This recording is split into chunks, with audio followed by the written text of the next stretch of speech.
उस युग में जब अज्ञान का अंधकार मनुष्यों पर छाया था और पीड़ा से धरती व्याकुल थी, भगवान विष्णु ने एक बार फिर अवतार लिया।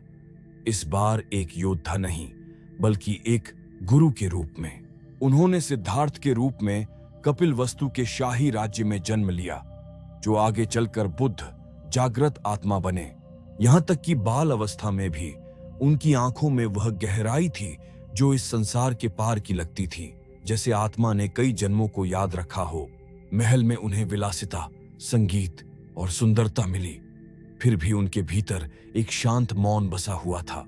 राजा शुद्धोधन ने उन्हें दुनिया की हर पीड़ा से बचाने की कोशिश की। शाही दीवारों के भीतर दुख को छिपाकर रखा, लेकिन भाग्य को रोका नहीं जा सकता। एक दिन सिद्धार्थ महल से बाहर निकले। वहां उन्होंने वह देखा जो पहले कभी नहीं देखा था। एक वृद्ध झुका हुआ, एक रोगी कराहता हुआ और एक मृत शरीर जो अग्नि को सौंपा जा रहा था। उनका हृदय कांप उठा। मोह का पर्दा उनके सामने फट गया।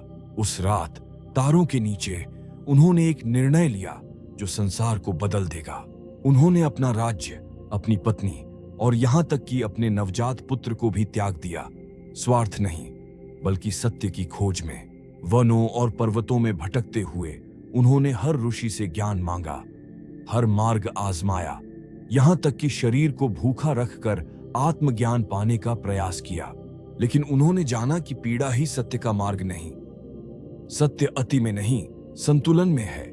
फिर वह बोधि वृक्ष के नीचे बैठे और संकल्प लिया, जब तक अंतिम सत्य न मिल जाए मैं नहीं उठूंगा। दिन बीतते गए, प्रलोभन आए, माया, भय, इच्छाएं, पर वह अडिग रहे। फिर एक सुबह भीतर मौन टूटा।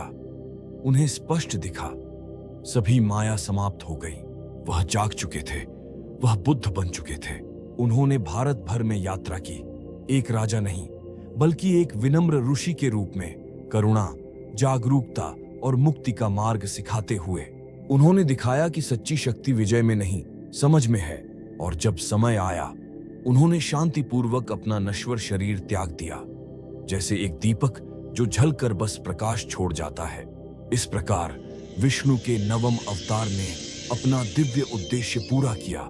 विनाश से नहीं, बल्कि जागरण से। आज भी उनकी आवाज गूंजती है, शब्दों में नहीं, मौन में।